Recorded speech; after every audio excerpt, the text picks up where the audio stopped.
DNA. Circular. Typically, sa isang bacteria, merong at least one chromosome. Karamihan, tig-isa lang yung chromosome nila. So, ito isang chromosome na nakatwist pa, kaya naging ganito. Imagine nyo, yung tinwist natin ito, naging pa ganito. So, ito yung makikita natin sa cells ng mga bacteria. Ayan. So, for the nucleotide bases, it's either purines, like the guanine and adenine, and the pyrimidine, si cytosine and si thymine. So, dapat kilala natin yung mga nucleotide bases na yan. Kasi very important sila, especially sa gene expression. So, sa mga purines, meron tayong nakikita yung structure, 2 rings. Ang pyrimidines ay isa lang. And then, kung bakit natin sinasabi na very important in terms of gene expression, very specific na yung purines and pyrimidines natin are always complementary with one another. No? Which is important nga, most especially during replication and gene expression. Kasi yung mismo information na nakabalot sa genes natin is nakasalalay sa specific pairing ng mga nucleotide bases natin. Wherein, si adenine must always pair up with thymine and si guanine always with cytosine. So, according to Chargaff, meron tayong Chargaff's rule.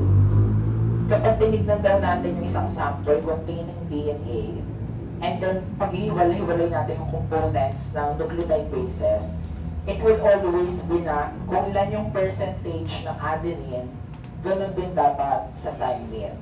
And kung ilan yung percentage ng guanine, ganun din sa cytosine. Kung may 30% ka na adenine, 30% din yung thymine. So, 60%. Yung remaining 40 is 20 na guanine, 20 na cytosine. And then, ano nga ito? Ito ay in terms of polarity. Di ba mayroon tayong dalawang strand ng DNA? Yung isang strand, ay yung dalawang strand na yun, they are always opposite yung orientation nila. Tingnan nyo, ito yung paganyan, and then yung kabila ay on opposite direction. So, bakit? Ayan. By the way, very important yung polarities na yon kasi ito yung nagsisilbing direction na kung paano i-read ng cells natin yung DNA natin. So, very important siya in terms of, again, replication, transcription, and translation. Kasi, dyan nakabase sa direction na yan, paano marireplicate, matatranscribe, matatranslate yung DNA natin. So, yung ating DNA, doon ba dalawa nga yung strands niya, yung isa runs from 5' to 3' direction. Yung isa naman ay 3' to 5' direction, opposite. Ano yung 3', 5' na yan? Di ba yung backbone nila ay made of the phosphate group, pentyl sugar. Yung isa, kaya 5', yung prime is yung 5 carbon atom. Yung first prime, yung 1' is yung carbon lagi next to oxygen. So 1', 2', 3', 4', and then 5'. So dito, ang 5' niya is ito. Ayan o, diba? Ito siya. So, 5, 1, 2, 3, and 4. Sa kabila, ang nauna ay yung 3'. So, kapag i-read daw natin yung DNA natin, diba dalawa yan? Dalawang strand. Kung ito yung 5', 5' to 3', ito naman yung 3', to 5'. Kaya kapag i-replicate natin siya mamaya, kung may 5' ka, ang pag-replicate dapat, yung next na strand ay 3' and 5'. Ayan. So, sa central dogma, it tells us na yung flow ng genetic information is lagi from DNA to RNA and then to protein. No, wherein, kailangan yung DNA must first be replicated, nire-replicate natin siya, bago pa mag-replicate, mag-multiply yung cell.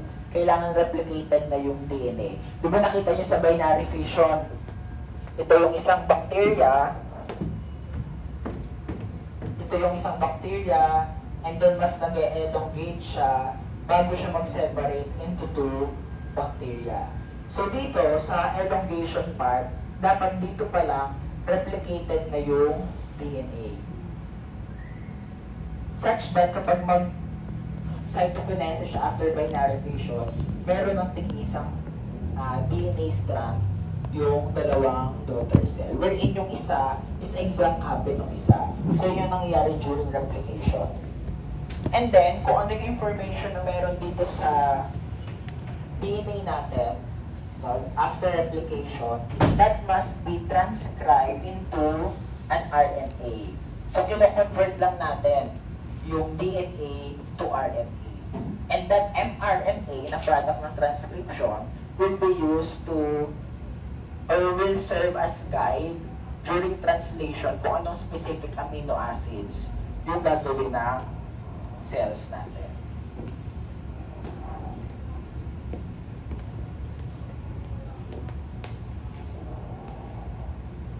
Ayan. So, during DNA replication, meron tayong 2 strands of DNA. Diba ang isang chromosome, halimbawa, ay made up of 2 strands.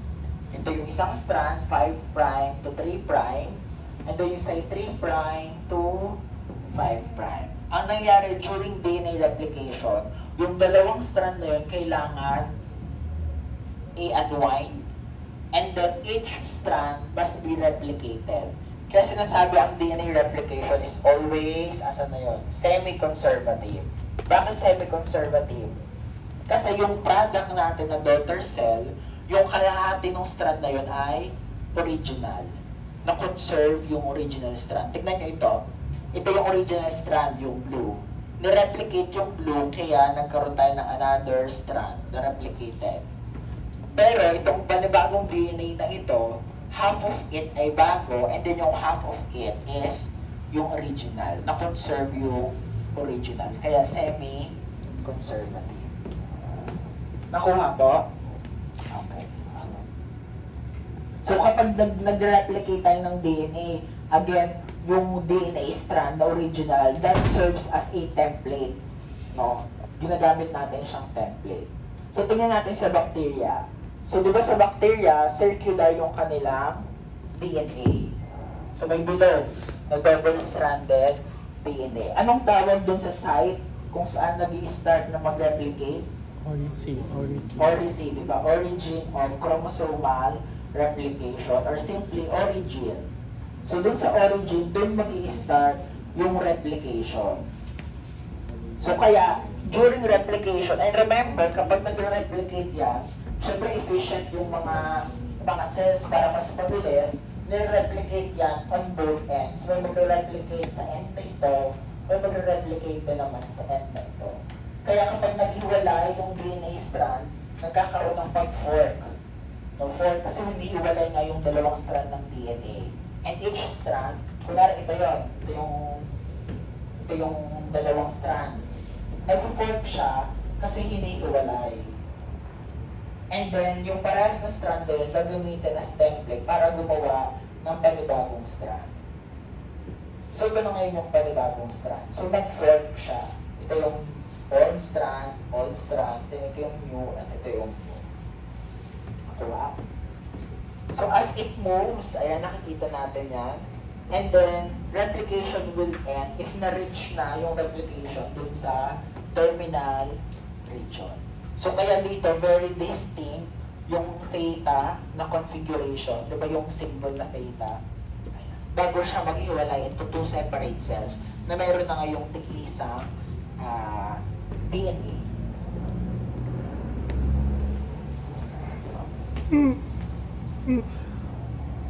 Ayan. Ganito yung example ng isang DNA na nire-replicate sa bacteria.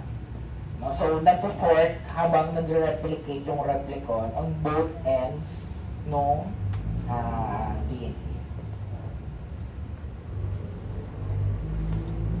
And so, tingnan natin yung buong process ng DNA replication. So, hindi na natin masyadong papahabain kasi ito yung babalikan din naman natin sa genetics. Actually, yung mga dyan na slides ay kinuha ko rin doon sa slides ko ng genetics. during DNA replication, we have many important enzymes na ngayon pa lang kailangan ma-meet na natin at kilalanin sila. Yung mga enzymes that help during the DNA replication process. So again, during DNA replication, yung isang strand ng DNA kailangan i-unwind, and both strands na na-unwind, gagamitin template strand to create a new DNA. So sino-sino yung mga enzymes na yan?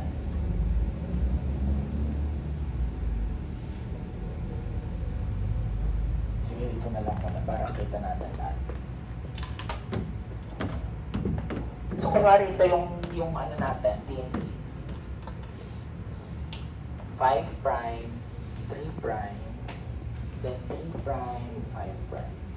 So initially, itong dalawang strand ng DNA, di ba nakaband yan ng nucleotide bases? Yung nucleotide bases natin banded together with hydrogen bonds. So yung first enzyme natin is this one, si helicase. Ang main function helicase is to remove yung mga hydrogen bonds. Kasi separate dapat natin yung dalawang strand ng DNA. Kasi para makopy natin yung tig-isang strand na ito. So si helicase, ang gagawin niya is tanggalin yung hydrogen bond para ma-unwind yung DNA.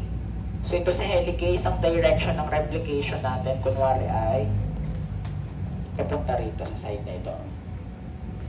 So movement ni helicase, pag ganon. So ngayon meron na tayong na-unwind na part. Ang next dyan ay yung mga SSB, single strand binding proteins. Asan na sila? Ito. Yung mga single strand binding proteins, mag-a-attach yan dito sa na-unwound part ng DNA. And as the name implies, to stabilize them para hindi sila mag-band ulit. Kasi may possibility dahil nga purine will always bond with pyrimidine, baka pwedeng mag-form ulit sila ng bond. So para ma-prevent yun, may mga single strand binding proteins that will stabilize yung unwound part ng DNA para nakahiwalay pa rin talaga sila. And ngayon, habang si helicase, kunwari pahabain natin,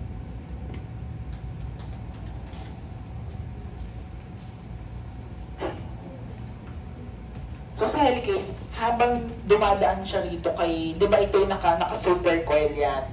Habang si helicase ay nagmo-move dun sa end ng chromosome, lalong nagsusupercoil dito sa dulo. Di ba naka-twist yung DNA natin na like this, ganito, nakaganyan siya.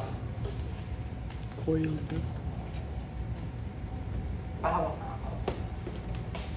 Ayan, di ba nakaganyan sa DNA natin, naka-twist. Ito si helicase, i-unwind niya yung dalawang strand. Sa bandang dulo, wag mong ano yun. Sa bandang dulo, habang ina-unwind ni DNA, tignan nyo, di ba nagkakaroon ng torsion dito, lalong pumupulupot sa DNA. So masisira yung DNA kapag laging ganyan. So yung next na enzyme, this one, si topoisomerase, binibreak free niya yung naka-supercoil ahead dun sa helicase para hindi mag-supercoil. So, tinetemporary niya, binibreak yung segment na yung DNA, tapos ina-attach na ulit para mawala yung supercoil. So, yun yung C, topoisomerase. So, okay na-break free na natin. Yung next na enzyme natin, C, ito, RNA primer, RNA primase. So, primase, balaking ko yung agwat na lang.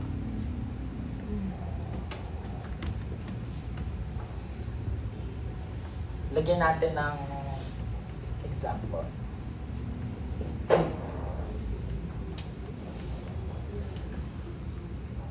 So, ang complement nila lagi A, M, T, N, G, N, C, di ba?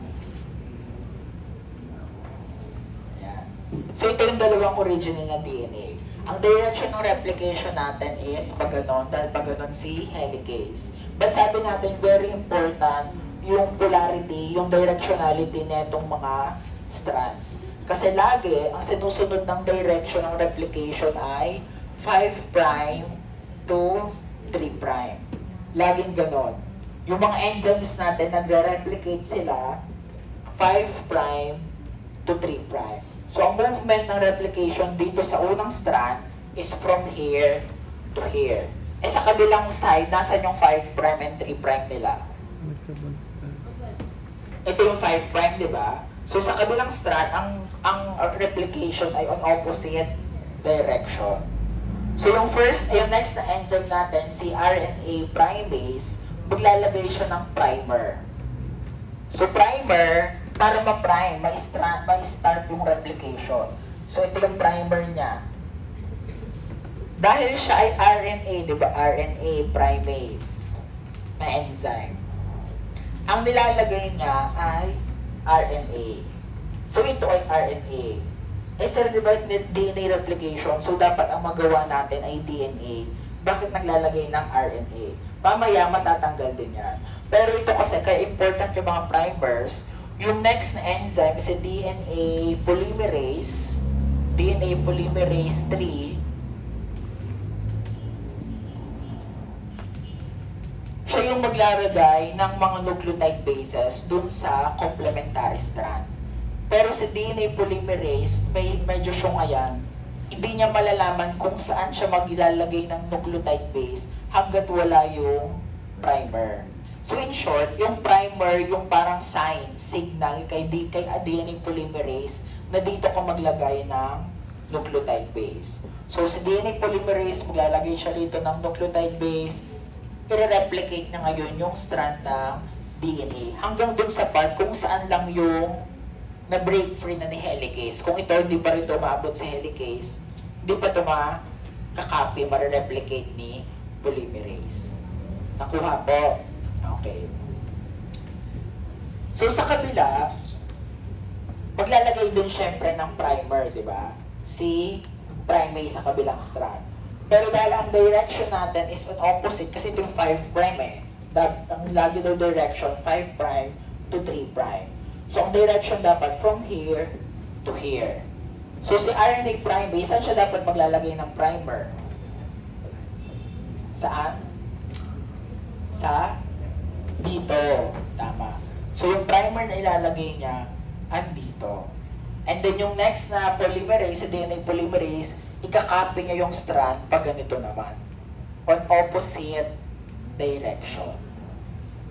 Nakuha? So ngayon meron na tayong dalawang copies ng DNA. Ito yung panibagong DNA strand. Yung itong sinusunod yung movement din ng helicase na 5' to 3', ito yung leading strand.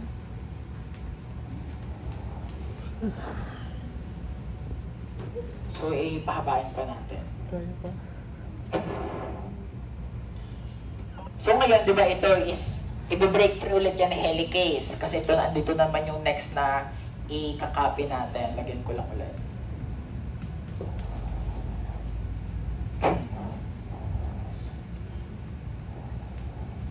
Ayan. Ito ay, kunwari, wala pa. So, ito, kaka-break free lang ulit na helicase. So, ito, kailangan ulit i-replicate. Dito sa leading strand, continuous ang replication. Tuloy-tuloy. Kasi pagka-open yan ni helicase, yung DNA polymerase, maglalagay na lang ulit yan ng nucleotide base. Sa kabila, nasa ulit yung 5' natin, andito, di ba? Pag ganun yung movement niya. So dito, ito tinawag nating lagging strand.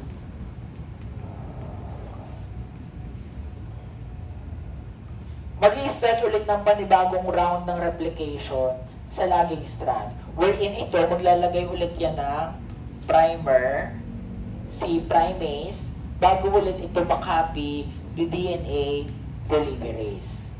So dito, discontinuous yung replication, discon. Bakit discontinuous? Putol-putol. Hanggat hindi pa nabe-break free ni helicase ito, hindi makakapag-replicate kasi sila polymerase, di ba? Ito tuloy-tuloy kasi 5' to 3' eh. Tuloy-tuloy yung pag-replicate niya.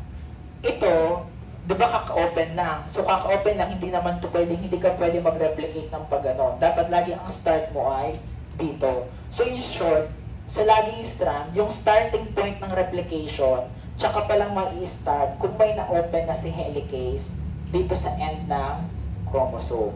Kaya every time na mag-i-start ulit ng replication, naglalagay ulit siya ng paulit-ulit na primer. So ito tsaka palang ito makakopy.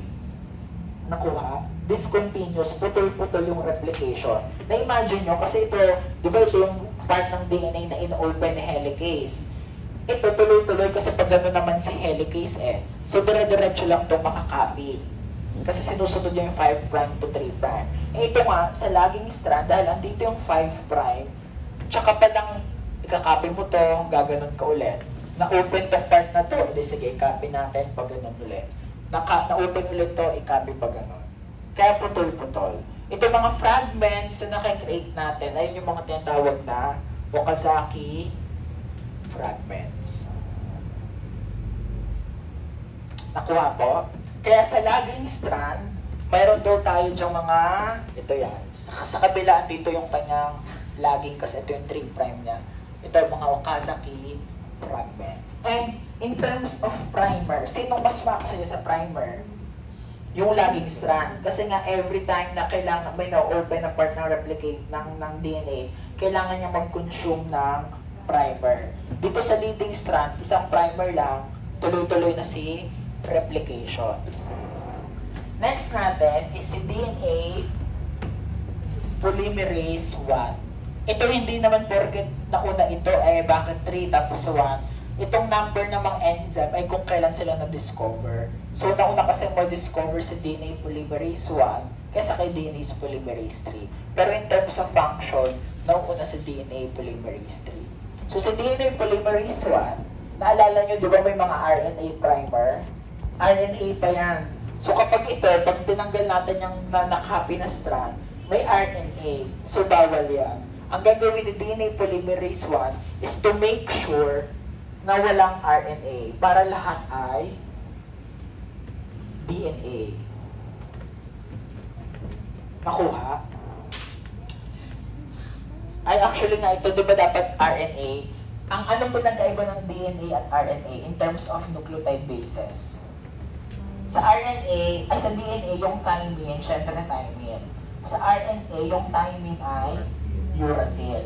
So kung ito pala kanina, kung ito ay RNA primer, ang ilalagay niya dyan ay uracil. Asan na yun ito? Ito G pa rin kasi hindi naman siya napapalitan. So nakita nyo may uracil, di ba? So RNA siya, hindi siya DNA. Si DNA polymerase 1, papalitan niya yan. Gagawin niya dapat yan na DNA. So mawawala yung mga primers, mapapalitan ng DNA. So all throughout, DNA na siya. And then yung last na enzyme, si ligase. Asan si ligase? Ayun. Si ligase is to make sure na tuloy-tuloy siya all throughout, yung buong strand. Di ba may mga fragments? Kailangan ikabit niya yan ng tuloy-tuloy. And kunwari, kapag kasi nagre-replicate naman din, halimbawa sa mga eukaryotes din, ito yung mahabang strand ng DNA. May nagre-replicate sa portion na ito, may magre-replicate rin sa portion na ito, ganoon din sa portion na ito. So si ligase, pag tatagpi-tagpi niya yan. Kaya sa mga Okazaki fragments na discontinuous ang replication, pag tatagpi-tagpi niya ni ligase. Para tuloy-tuloy, walang laktaw-laktaw sa DNA natin. Ayan. So ito yun lang po nyo, lahat ng sinabi ko, ito lang po nyo. Parang pinutol-putol lang. Si topoisomerase is a type of DNA gyrase. So, kailangan kilala natin yung mga steps na nangyayari at saka yung mga enzyme. Kasi kapag mag-discuss na rin tayo ng mga modes of action ng mga antibiotics, yung ibang antibiotics natin, kaya sila gumagana kasi dinidisrupt nila yung mga processes na yan. Maaaring tina-target nila yung isa sa mga enzyme na yan.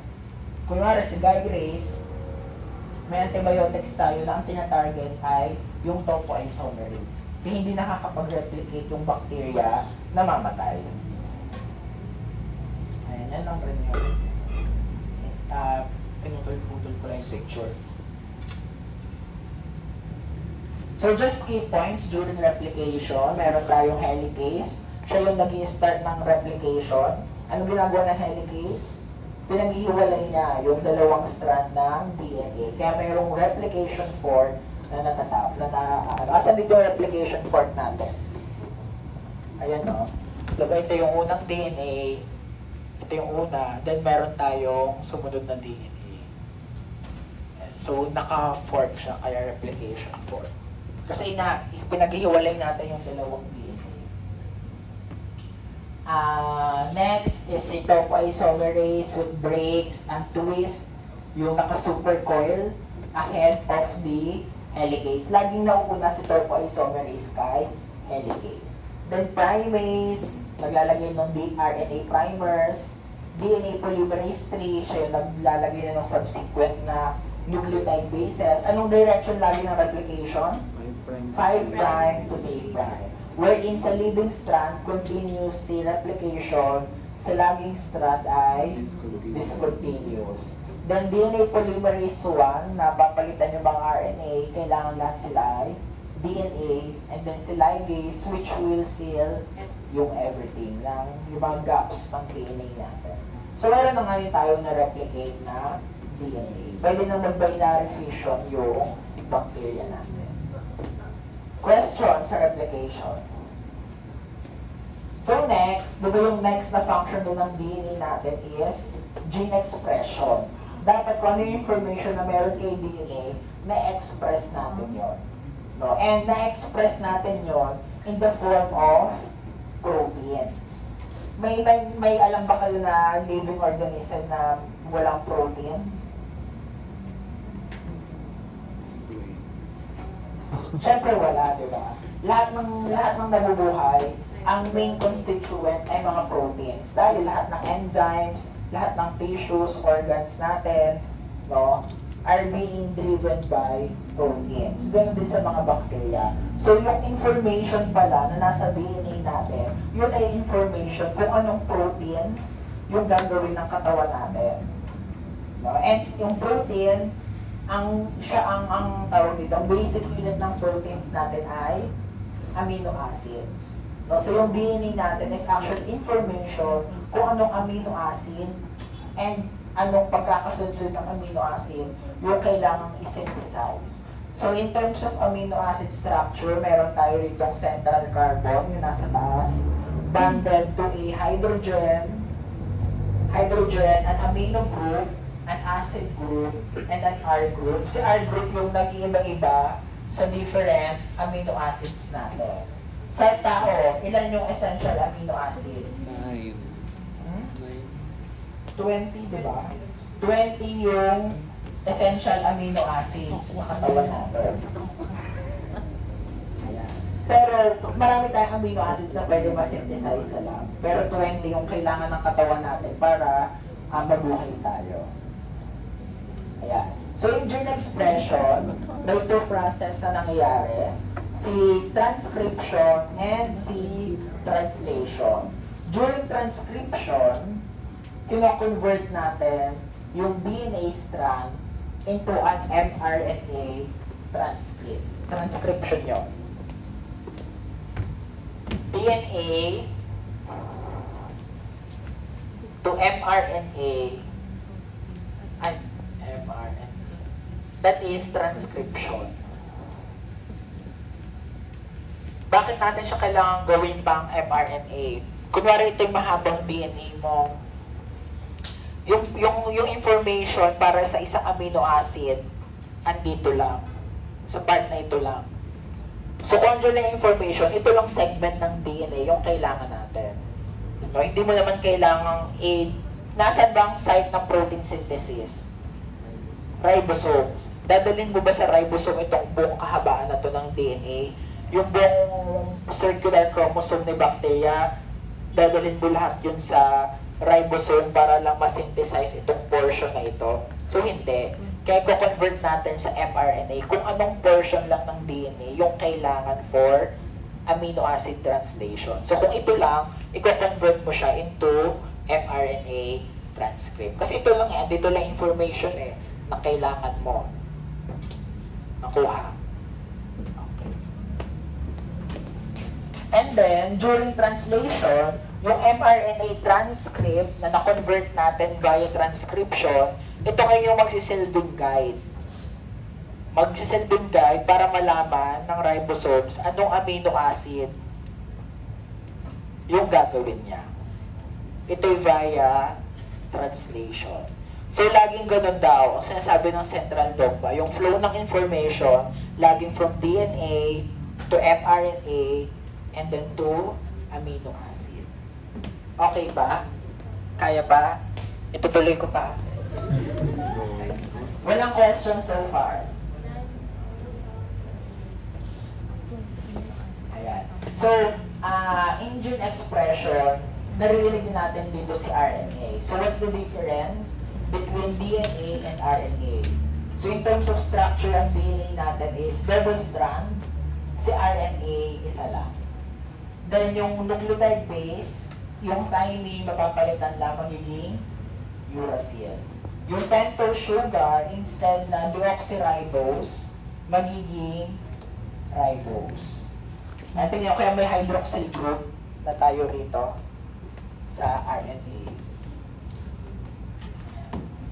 So, in terms of function, si DNA, ang function lang niya is to store information. Nasa kanya lang lahat ng information. Pero when it comes to gene expression, paano gagamitin amino acid, paano siya matatranslate, si RNA yung ginagamit natin. And then, sa DNA, it cannot function as an enzyme, whereas si RNA pwede. So, DNA persists, no? Whereas yung mga RNA natin, very short-lived lang, mainly because of the hydroxyl group na meron tayo dun sa structure nila, kaya mabilis rin silang mawala, masira. Ayan. So, meron tayong 3 important RNA. Si mRNA na product ng transcription, messenger RNA. Si rRNA, ribosomal RNA. So, saan kaya natin makikita yung rRNA? Ribosome, kaya ribosomal RNA. And then, tRNA or transfer RNA na essential naman during translation. So, mamimit natin sila isa-isa.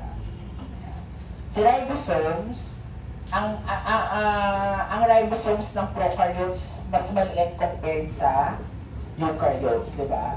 70S lang sa prokaryotes, sa eukaryotes ay 80S. Yung S ay yun yung ribosomal unit of size natin. Nakalimutan ko yung mahirap kasing pronounce. Sberg. Ayun. Basta yun. Yung Russian term na S. Mahirap niya kasi i-pronounce. Wait niya, nakalimutan ko. ATS. Svedberg. Svedberg. Svedberg. Hirap naman niya kasi press. Svedberg, unit siya. Kapag di ba pag may isa tayong sample, sinentrifuge natin, di ba nagsisettle yung sample natin, yung mabigat na part ng sample nagsisettle. Yung Svedberg is unit kung gaano kabilis mag-settle yung isang sample pag sinentrifuge natin. So meaning to say, kunwari meron tayong dalawang sample. Itong chalk na mas magaan at itong stone na mas mabigat. Kunwari lang sino unang magsisettle sa kanila? Yung phone na mas mabigat. So yung mas malaking S, kunwari sa eukaryotes 80S, sa prokaryotes 70S lang. Ibig sabihin, mas malaki yung ribosomes natin, mas mabigat, mas mabilis mag-settle. So yun lang yung Svedberg. Ay nako. Hindi ko sure yung pag-pronounce kung tama ko, pero yun yun, Svedberg. And then yung ribosomes natin, nag-exist yan into 2 subunits. Yung isa, small subunit, and then yung isa naman ay large subunit. Yung ribosomes natin, di ba, sa prokaryotes, nasa cytoplasm lang, di ba?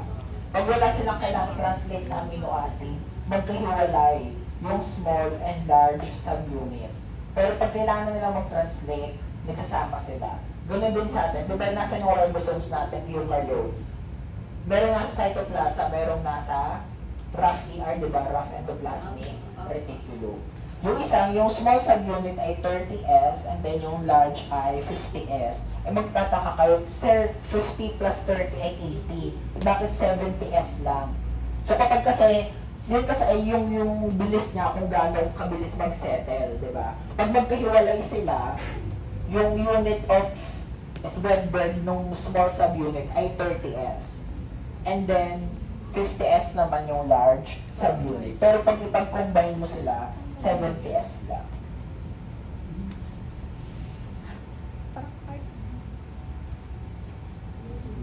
And then this one naman is si tRNA. Ang makikilala natin sa tRNA is meron siyang clover-like na conformation. Alam niyo yung clover? Yung leaf na parang tatlo yung ano niya, yung lucky something. Ganon din yung itsura ng tRNA natin. No? Nag-form siya ng loops na nag-resemble ng clover. Yung isang loop nun, ito, tinatawag nating anticodon mRNA binding site. Kasi, wait lang. Diba, ang every 3 na nucleotide bases, kunwari ito, AGG, isang codon. Bawat tatlong nucleotide base ay isang codon. So, kung meron kang isang mahabang mRNA na maraming nucleotide bases, maraming codon. Diba? Ita-translate siya into amino acid, may kapartner dapat siya na anticodon. Yung anticodon, andito sa isang loop ng tRNA. And very specific tayo, kasi yung isang anticodon, specific siya into a particular amino acid. Kunwari, tignan nyo to. Ang mRNA natin ay AUG. mRNA natin AUG. Ang equivalent niya na anticodon na nasa tRNA ay UAC. Yung UAC na anticodon, lagi yung may nakakabit sa kanya na methionine na amino acid. Kaya alam ng cells natin at ng mga bacteria, anong amino acid yung isi-synthesize. Kasi very specific yan. Walang ibang methionine, kundi yung UAC lang na code. Kaya basta may nakita silang AUG sa mRNA, ang mag-prepare doon ay si UAC na matatranslate into methionine. Question so far? Ayan. So during transcription, ano ulit ginagawa natin during transcription? DNA to mRNA. So meron tayo rito yung dalawang strand ng color blue, ayun yung DNA. Isang strand lang ang kailangan natin para makagawa ng mRNA strand. Kaya tingnan nyo, asan yung strand na ginamit niya? Ito, di ba? So ito yung DNA template strand o yung coding strand para ginamit para makagawa ng RNA. Yung DNA replication and mRNA transcription, halos same lang rin naman. Kunwari meron kang AGC, pag kinonvert siya to mRNA transcript, ganun pa rin. Ang maiiba lang ay instead na T, gagawin mo lang uracil. So ito, di ba ang partner niya supposedly ay T? So may U kasi RNA, and then C, and then G. Ganun lang rin. And then, ang direction ng transcription ay 5. ganun din, same sa replication. 5' to 3'. Kaya tingnan nyo, yung nagawang mRNA transcript, 5' to 3'. So yan ay yung mga steps ng transcription. Initiation, elongation, and termination. Sa initiation, ito ay, ang main enzyme natin by the way, ang tatandaan nyo lang ay si RNA polymerase. Si RNA polymerase yung nag-break free dun sa DNA strand natin. Siya na rin yung gumagawa ng mRNA transcript. Nakuha ko?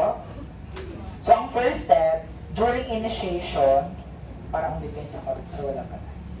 Ang first step during initiation, kailangan mag-bind si RNA polymerase dun sa promoter region. Nakita nyo sa likod niya may promoter region.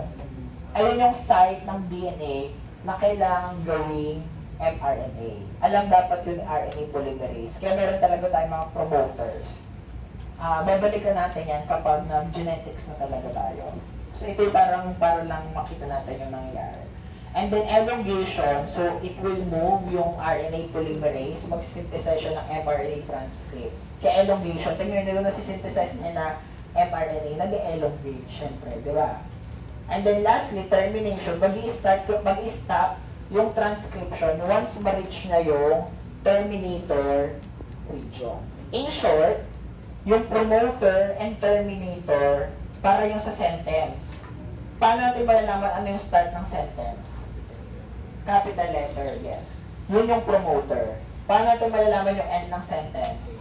Period. Yun yung terminator. Ganun yung RNA polymerase. Nalalaman niya where to start and stop transcription dahil dun sa promoter and terminator. Ayan. So, 3 points during transcription. Ang main enzyme natin that catalyzes this process is si RNA polymerase. Mag-i-start siya ng transcription sa promoter region in the direction of 5' to 3'. Same lang yung nucleotide bases, except kay thymine naging uracil, and then it will stop the transcription if ma-reach niya yung terminators. Question. Kaya pa? Oh.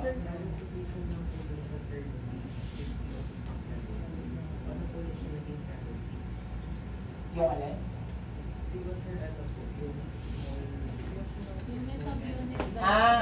Diba kasi nga, pag magkasama sila, 70S lang. Pero magkahiwalay ay 50 at saka 30. Ibig sabihin, mabigat sila kapag magkahiwalay sila.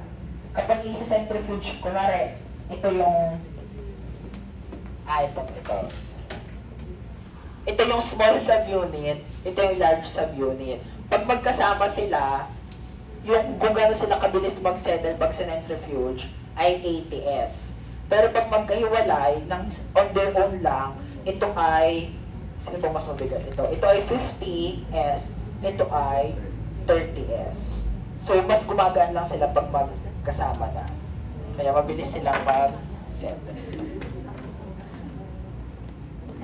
Ganon din sa atin, yung 80S na yung ng eukaryotes, magkaiba rin yung small and large.